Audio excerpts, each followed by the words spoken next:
दोस्तों, अपराधी जब भी कोई बुरा काम करने जाता है तो उससे पहले खतरनाक प्लान बनाता है और उसी खतरनाक प्लान के तहत अपने बुरे काम को करता है। लेकिन वह सोचता है कि इससे हमारी मृत्यु होती है बड़े आसान तरीके से। लेकिन कहा गया दोस्तों कि इंसान जिस तरह कर्म करता है उसको सेम वैसा ही फल मिल जाता है, बस टाइम जरूर लगता है।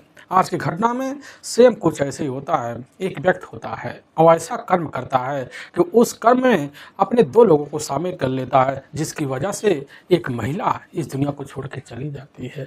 लेकिन पुलिस के सामने जब सच्चाई निकल के आती है आखिर कारण क्या था, तो सच्चाई लोग सुनकर हैरान और परेशान भी हो जाते हैं। आखिर क्या था इस घटना में क्या हुआ, इस घटना की आप पूरी तरह से सच्चाई जानने के लिए इस वीडियो को आप लास्ट तक जरूर देखिएगा। नमस्कार दोस्तों, मैं प्रदीप कुमार आपको इस टेढ़ी बात चैनल पर मैं स्वागत करता हूं।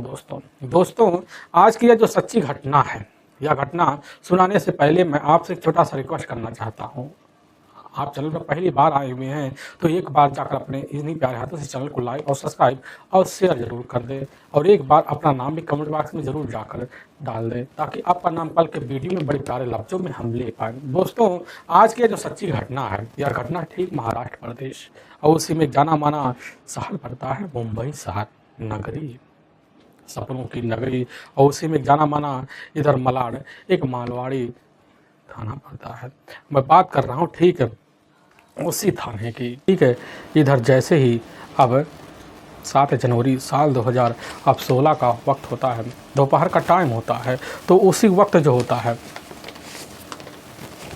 इधर समुद्र के झाड़ियों के बीच एक व्यक्ति मौके पर वहाँ खड़ा होता है और वहीं एक डेड बॉडी देखता है, बोरी में भरा हुआ। तो उसी समय चौंक से जाता, तुरंत फ़ोन कर देता है अब मलवाड़ी पुलिस थाने में। इसकी जो सूचना होता है उसी वक्त जैसे ही वहाँ के थाना प्रभारी को लगता है तो वहाँ के इंस्पेक्टर जो होते हैं मालिद खेतले अपनी दलबल टीम को लेते हैं, टीम लेकर निकल पड़ते हैं समुद्र के किनारे जो झाड़ी होता है वहीं। अब जब पहुँचते देखते कि वहाँ तो पहले से भीड़ लग चुका है, लेकिन भीड़ को जब हटाते हैं तो करीब जाते हैं तो झाड़ी में से बोरी को अपने सहयोगी के द्वारा बाहर निकलवाते हैं। लेकिन बोरी के अब जैसे गट्ठी को खोला जाता है तो उसी में से एक महिला की डेड बॉडी पूरी तरह से अर्धनग्न अवस्था में निकलता है। पुलिस की टीम देखकर सनस रह जाती है, उम्र का अंदाज़ा लगाती है कि बस करो उम्र जो होती है इस महिला का यही अब 30 से 32 साल के आसपास ही हो सकता है। लेकिन उसके इधर शरीर पर सिर्फ गहने दिखाई देते हैं और कुछ होते नहीं हैं। लेकिन पुलिस की टीम को बाद में पता चलता है वह सारे जो गहने जेवरात होते हैं वह तो नकली होते हैं। पुलिस की टीम समझ जाती है कि बस करो इस औरत के साथ कुछ ना कुछ गलत हुआ है। स्थिति देखकर यही बयान हो रहा था। लेकिन पुलिस की टीम वहाँ के खड़े लोगों से शिनाख्त करवाने की कोशिश करती है, लेकिन कोई व्यक्ति अब शिनाख्त नहीं कर पाता है। इसे पुलिस की टीम जो होती है उसी वक्त फोटो शूट करवाती है, बॉडी का वही पंचनामा भरवाती है, उठाकर अपने नज़दीकी सरकारी जो अस्पताल है उसी मोर्चरी में रखवा देती है और पता करना चाहती है कि आखिर जो होता है यह महिला है कौन और रहने वाली कहाँ की है। क्योंकि जब तक इस महिला का शिनाख्त नहीं हो पाएगा तब तक पुलिस जो होती है हथियार तक पहुँच नहीं पाएगी। इंस्पेक्टर साहब जो होते हैं मिले खेतले उसी समय अब खोजबीन में लग जाते हैं। उस महिला का फोटो शूट करवा कर अपने जितने नज़दीकी पुलिस थाने होते हैं सब में अब गुमशुदा का मुकदमा तहरीर करते हैं। कहीं किसी महिला का गुमशुदा का मुकदमा तो दर्ज नहीं है और पुलिस की टीम जो होती है इस केस में जांच पड़ताल करते हुए अब लग पड़ जाती है और मुखबिर को अलर्ट कर देती है। लेकिन कोई अहम जानकारी नहीं मिलता उस महिला के बारे में। लगभग 1 से 1.5 महीने का वक्त बीतने का हो जाता है। लेकिन तभी वहाँ के इंस्पेक्टर साहब मिलिद खेतले को ही पता चलता है कि हमारे थाने में जो होता है इधर 5 जनवरी साल 2016 को गुमशुदा का मुकदमा आकर दर्ज हुआ है। एक व्यक्ति जिसका नाम मोहम्मद रईस कुरैशी होता है, उसकी अपनी पत्नी रूबी होती है। रूबी जो होती बिन बताए 5 जनवरी साल 2016 को अपने घर से निकल जाती है, लेकिन लौटती नहीं है। यह बात जैसे इंस्पेक्टर साहब सुनते उसी वक्त पता भी लेते हैं और लेने के बाद जो होता तौर तरीके से इसकी खबर भेज देते हैं और रूबी के घर कहीं वही तो नहीं है। लेकिन जब घर भेजवाते तो वहाँ पर उसी समय इधर मोहम्मद रईस कुरैशी का अपना ही बड़ा भाई होता है।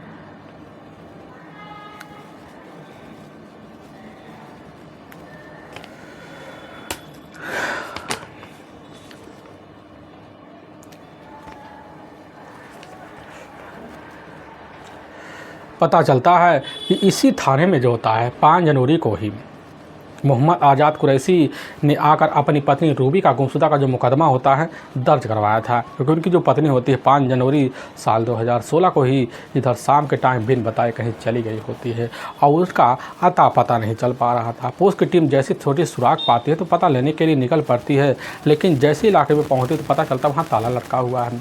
लेकिन पुलिस की टीम को वहाँ जानकारी मिलती है कि आज़ाद का एक अपना भाई है मोहम्मद रईस कुरैशी, जो मौके पर ही रहा करता था। पुलिस की टीम उसके पास पहुँचती है और मोहम्मद रईस कुरैशी को जब लेती है, लेने के बाद थाने पहुंचती है और पहुंचने के बाद वहां जो होता है मोहम्मद रईस से पूछताछ किया जाता है। तो मोहम्मद रईस यही कहने लग जाता कि साहब असल में रूबी जो होती है 5 जनवरी को किसी प्रेमी के साथ घर से निकल गई होती है और हमारा जो छोटा भाई थोड़ा मंदबुद्धि, उसको कुछ पता नहीं होता। हमने उसको जानकारी दी थी लेकिन वह तो यहाँ निकल गया था और उम्र भी 20 से 22 साल के आसपास है। वो उसकी टीम भी सोच रही थी कि चलो समुद्र की झाड़ियों में मिली हुई डेड बॉडी की उम्र होता महिला की लगभग अब इधर 32 से 33 साल के आसपास थी और उम्र गुमशुदा का जो मुकदमा दर्ज करवा गया है और 20 से 22 साल के आसपास उम्र का काफ़ी फासला है। उसकी टीम जो होती है वहाँ उसी समय मोहम्मद रईस कुरैशी को वापस भेज देती है और सत्तावना देकर पुलिस की टीम जो होती है अब इस केस की गहराई से जांच पड़ताल के तब उलझ जाती है जब यह पता पाती है कि शिनाख्त नहीं हो पाया है। इसलिए पुलिस की टीम शिनाख्त करने के लिए मुखबिर को अलर्ट कर देती, काफ़ी मेहनत करती है, लेकिन कोई भी शिनाख्त के लिए आगे नहीं आता है। काफ़ी स्टेशन, काफ़ी बस स्टैंड, काफ़ी जो होता है मॉल, काफ़ी जगहों पर इस गुमशुदा महिला का पोस्टर चस्पा किया जाता है, लेकिन तब भी गुमशुदा के बारे में कुछ अता पता नहीं चलता है। काफ़ी महीने बीत जाते हैं और उसी बीच जो होता है पुलिस की जो टीम होती है एक्शन में आती है। आने के बाद अब के शाम अस्पताल जो होता है उसी में डॉक्टरों ने दोबारा जो होता है डेड बॉडी का फोरेंसिक जांच की, जिसे यही पता चला है कि उस समुद्र के झाड़ियों में मिली हुई महिला की डेड बॉडी की जो उम्र होती है लगभग 20 से 22 साल के आसपास होती है। वो उसकी टीम बड़े हज में पड़ जाती है कि हमने उम्र का अंदाज़ा तो यही 33 साल के आसपास लगाया और उम्र 20 से 22 साल के आसपास मिली। तो पुलिस की टीम समझ जाती कि चलो उम्र में कोई अंतर नहीं है, लेकिन पुलिस के मन में शंका हो जाता है कि बस करो थाने में आ हुआ मोहम्मद आज़ाद का अपना जो बड़ा भाई होता है मोहम्मद रईस ने पुलिस के सामने झूठ बोला। इसे पुलिस की जो टीम होती है अता पता लेती है, टीम पहुंचती है दोबारा मोहम्मद रईस के कमरे पर, लेकिन वहां तो ताला लटका हुआ होता है। पुलिस की टीम को वहां पता चलता पड़ोसियों के द्वारा कि लगभग 1 महीने पहले से इस घर के सारे लोग जो होते फरार हो चुके हैं। पुलिस का शंका वहीं बढ़ जाता है कि बस करो वह महिला कोई और नहीं थी बल्कि वह रूबी थी। इसलिए पुलिस की जो टीम होती है रूबी के मायके के बारे में खबर लेती है और जब मायके के बारे में खबर लेती पता चलता है रूबी का जो अपना मायका होता है ठीक उत्तर प्रदेश का जाना माना झांसी जिला पड़ता है, वहीं का एक रामू गाँव पड़ता है। पुलिस की जो टीम होती है अब एक टीम लेती सीधा का सीधा निकल पड़ती है महाराष्ट्र से उत्तर प्रदेश के झांसी ज़िले में, वहाँ प्रवेश कर जाती है। जब पहुँच जाती है तो वहाँ प्रवेश करने के बाद पुलिस की टीम अता पता लेती है इधर आज़ाद और रईस के बारे में। आज़ाद और रईस के बारे में खबर लिया जाता है, मुखबिर तो लग पड़ जाते हैं और मुखबिर जब लग पड़ जाते हैं मुखबिरों के द्वारा पता चलता है कि अपने गाँव के पड़ोसी दूसरे गाँव में वहाँ रिश्तेदारी में जाकर इधर मोहम्मद रईस छिपा हुआ पुलिस की टीम कस्टडी में लेती है और लेने के बाद रईस को और आज़ाद को सीधा का सीधा महाराष्ट्र निकल आती है। दूसरी टीम जो होती है इधर रूबी के परिवार वालों को सूचना भेजवा देती है। रूबी के परिवार वाले खबर पाते हैं, पुलिस की टीम के साथ जो होता सीधा का सीधा झांसी निकलते हैं और महाराष्ट्र के मुंबई बॉर्डर पहुँच जाते हैं। और मोर्चरी में पुलिस की टीम जब लेकर जाती, जाने के बाद वहाँ पर रखे चप्पल और कपड़े यहाँ पर कुछ में होते तो है नहीं। इसे पुलिस की टीम जो होती है तौ तरीके से चेहरे को दिखलाती मोर्चरी में। जैसे देखते हैं, देखने के बाद वहीं दहाड़े मार कर रूबी के पिता अपनी बेटी का नाम लेकर चीखना शुरू कर दे। पुलिस के सामने शिनाख्त की सबसे बड़ी जांच का जरिया बन जाता है और पुलिस की टीम अब जो होती है इस केस को दोबारा जो होता है किसी मोड़ पर लाना नहीं चाहती थी। अब एक टीम पहुँचती है सीधा थाने में और आज़ाद और इधर रईस से पूछताछ करती है, लेकिन आज़ाद पुलिस के सामने निर्दोष दिखाई देता है। लेकिन मोहम्मद इधर रईस जो होता पुलिस के सामने टूटते हुए लग जाता है कि साहब अपने शौक़ थे और अपनी ही बहनों की अपने ही दोस्त के साथ मिलकर पूरा किए, क्योंकि इधर पता चलता है रिपोर्ट के हिसाब से रूबी के साथ बहुत ही गलत काम इधर मृत के बाद किया गया होता है। पुलिस की टीम सच्चाई वहीं जब खुलवाती है तो तीनों जो सच्चाई रखते हैं, अब सच्चाई जो कहानी जो बयां होती है इसे सुनकर हर किसी का जो कलेजा होता है वह हिल सा जाता है। असल में उत्तर प्रदेश का जाना माना झांसी जिला पड़ता है, उसी के अंतर्गत एक ढीवा गांव पड़ता है। उसी गांव के ही रहने वाली इधर रूबी होती है। रूबी के मौके पर पठान कैटेगरी से होती है, परिवार में अलग रुतबा होता है। फैशनेदार होती है, लेकिन बचपन से ही पढ़ने लिखने में अव्वल होती है। लेकिन पढ़ाई में मन आगे ना लगने की वजह से रूपी 9वीं की पढ़ाई पूरी करती है, लेकिन आगे ना कर कर अपने माँ के साथ घर गृहस्थी में उलझ भी जाती है। लेकिन अपनी स्थिति को जब देखती है तो उसको एहसास होता है कि हमारी खूबसूरती दिन प्रतिदिन बढ़ती है, जिसकी फ़ायदा उठाने के लिए रूबी कभी पीछे नहीं हटती है। और काफ़ी युवकों के साथ जो होता है उसका बराबर बोलचाल बन जाता है, उसके युवक काफ़ी दीवाने से बन जाते हैं। लेकिन उसी वक्त उसी इलाके के रहने वाला एक जाना माना उसका आशिक बन जाता है, मोहम्मद आज़ाद कुरैशी होने के बाद भी इधर पठानी रूबी जो होती बड़ी जल्दी मोहम्मद आज़ाद कुरैशी से लगाव लगाए, क्योंकि बचपना गली में होता है, आना जाना बराबर होता है, एक ही सामने दोनों का खेलना कूदना उठना बढ़ना साथ होता है, जिसकी वजह से रूबी आज़ाद कुरैशी की इस तरह दीवानी सी हो जाती है कि दोनों एक दूसरे को जानना और पहचानना और वादे के तहत ज़िंदगी बसाने का फ़ैसला ले लेते हैं। वादा चलता है, लेकिन समय बीतता है, समय के हिसाब से रूबी जो होती है अब रंग ढंग जाती है, अल्लाह की जाति की निगाह हम करेंगे। लेकिन इसकी जो खबर होता है जाकर मोहम्मद आज़ाद कुरैशी, दूसरी तरफ रूबी के परिवार को लगता है कि दोनों की बिरादरी में काफ़ी फासला होने की वजह से दोनों रिश्ते को अस्वीकार कर देते हैं। परिवार में रूबी को पाबंदी लग जाता है, जिसकी वजह से रूबी इधर पागल हो जाती है आज़ाद से मिलने के लिए। फिर आज़ाद के साथ मिलकर जो होता है रूबी और फैसला लेती साल 2002 में। रूबी और मोहम्मद आज़ाद कुरैशी दोनों निकल आते हैं दिल्ली, और दिल्ली आने के बाद इधर मोहम्मद आज़ाद कुरैशी अपने दोस्त से संपर्क करता है। फिर वहीं एक मस्जिद होता है, उसी के बगल जाकर कमरा लेता है, वहीं रहता है। फिर दोनों जाकर मस्जिद में निकाह कर लेते हैं, और पति के निगाह में बदलने के बाद दोनों अपने खूबसूरत तरीके से अपनी ज़िंदगी बिताते हैं। खूबसूरत ज़िंदगी तो चलता है, चलते चलते अब जैसे ही कुछ वक्त बीता तो उसी वक्त एक कैटरिंग होता है। अब उसी में जाकर मोहम्मद आज़ाद भी काम करना शुरू कर देता है, और करते करते अपने जीवन यापन खुशी में तरीके से अब बिताने लग जाता है, और बीतता भी है। लेकिन जैसे ही अब कुछ ही महीने का वक्त बीतता है, उसी वक्त मोहम्मद आज़ाद कुरैशी का अपना जो बड़ा भाई हुई होता है मोहम्मद रईस कुरैशी, उसी वक्त अपने सगे बहनोई इधर मोहम्मद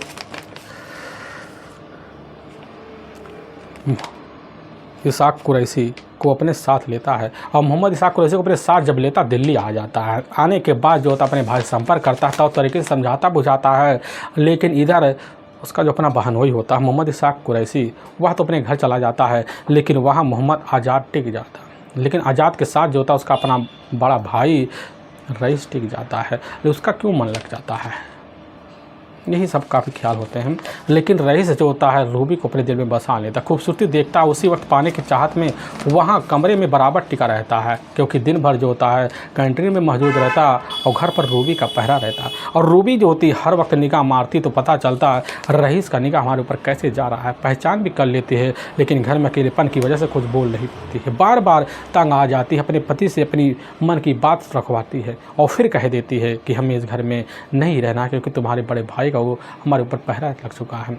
यह बात जब आज़ाद सुनता है तो खुद अपनी पत्नी को अपने भाई को लेकर डांट फटकार लगा दे, जिसकी वजह से रूबी समझ जाती है कि आज़ाद जो होता अपने भाई रईस का सपोर्ट कर रहा है। लेकिन अब रूबी नहीं चाहती थी कि इसी सपोर्ट की वजह से रईस हमारे ऊपर पूरी तरह से आज़ादी पा जाए, जिसकी वजह से वह फैसला लेती है कैसे ना तैसे कर बात करती कि चलो मुंबई चला जाए, अपनी बातों में लेती है। लेकिन इधर आज़ाद मानता नहीं है, बार बार टोकती है, बार बार झगड़े करती है, आज़ाद मान भी जाता है।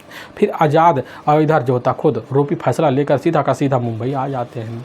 और उधर मुंबई जब आते हैं, मुंबई आने के बाद अपने एक दोस्त इधर खुद आज़ाद संपर्क करता है, और फिर जो होता है तौर तरीके से मुंबई के ही उसी मड़वाई इलाके में तौर तरीके से रहना शुरू कर देता है। और रहते रहते जब काफ़ी वक्त बीत जाता है, इधर साल 2015 की शुरुआती का महीना आ जाता है, तो उसी महीने में जो होता है इधर तौर तरीके से दोबारा अब रईस अपने इधर जीजा को लेकर मुंबई आ जाता है। फिर बगल एक कमरे लेता वहीं रहता, फिर ड्यूटी करना शुरू कर देता है। और जब भी मौका पाता रूबी के कमरे पर मुलाकात करने के लिए रूबी के पास पहुंचता है, और फिर रूबी के साथ अपनी मन की बात रखता, ततरा की बातें करता। लेकिन रूबी इसी बात को लेकर खुन्नस खा जाती कि हमारे साथ गलत ना हो जाए। और लेकिन दूसरी तरफ जो होता है मोहम्मद रईस अपने मन की मुरादों को पूरा करने के लिए तौर तरीके से बहुत ही खतरनाक प्लान बना लेता है। उसी प्लान के तहत अपने सगे बहनोई मोहम्मद इसाक कुरैशी अपने करीबी दोस्त खुर्रम कुरैशी को शामिल कर लेता है, मोहम्मद गुलाम रसूल उर्फ शब्बीर को शामिल कर लेता है, और तीनों के तीनों मिलकर प्लान बनाते हैं। और उसी प्लान के तहत अब जैसे ही इधर 3 जनवरी साल 2016 को दोपहर का टाइम होता है।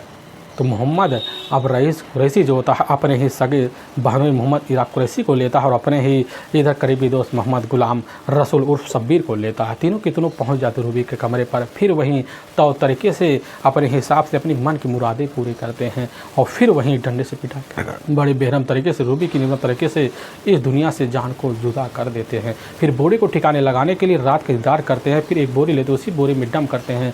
फिर बोरी को तीनों ले जाकर ठीक जो होता है समुद्र किनारे जो झाड़ी होता है उसी में डम कर देते हैं और वह भी बिन कपड़े के, ताकि कोई पहचान न कर पाए, कोई शिनाख्त न हो पाए।